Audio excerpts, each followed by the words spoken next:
All right, let's get right into it. We're all getting used to AI, right? We trust it to help us solve problems, to write code, to just make our lives a little bit easier. But what if that trust is being turned against us? In the darker corners of the web, a brand new kind of heist is taking place. One that turns our most trusted digital friends into, well, unknowing weapons. And that's really the question we're tackling here. What happens when the very tool you turn to for help has been secretly booby-trapped?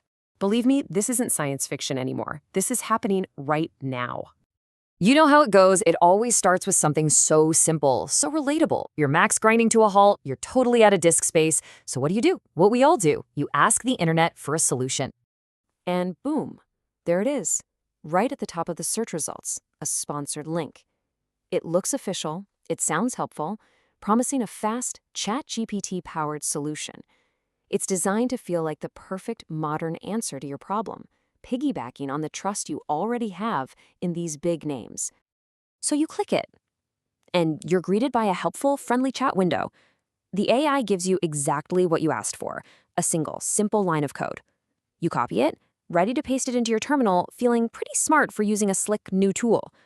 But what you don't realize is you've just been handed the keys to your own kingdom. Okay, so let's be super clear about something. The AI here hasn't gone rogue, it hasn't suddenly turned evil. No, it's being used, it's being exploited as an unwitting accomplice in a seriously deceptive digital heist. And this quote from Tenable researcher Moshe Bernstein absolutely hits the nail on the head. The blame here doesn't lie with the AI itself. The real issue is a blind spot, a weakness in the massive, human-designed system that these AIs learn from. And this is where it gets crazy. On the left, you've got the simple, helpful promise. But on the right, that's the devastating reality. That simple command is a Trojan horse. It doesn't clean your disk at all. It silently downloads and runs malware called the AMOS stealer, which is designed to just vacuum up everything. Your passwords, your browser history, and yeah, even drain your crypto wallets. And get this isn't a problem with just one system. Security researchers put this to the test and found it works across the board. It can trick OpenAI's ChatGPT, Google's Gemini, and even xAI's Grok. This vulnerability, it seems, is fundamental to how these models currently learn from the web. So how in the world are they pulling this off? Well, the technique has a name, and it sounds just as sophisticated as it is: indirect prompt injection. Let's break down exactly how this heist works. Think of it like this. Instead of attacking you or the AI directly, the hackers are poisoning the well.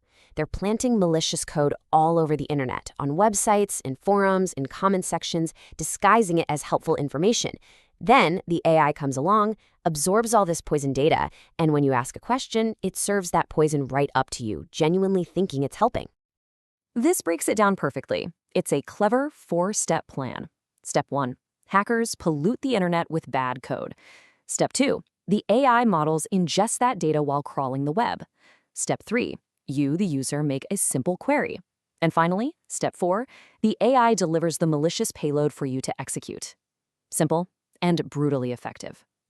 And the methods they're using are just, wow, they're incredibly slick. They're injecting prompts to the comment sections of sites you normally trust.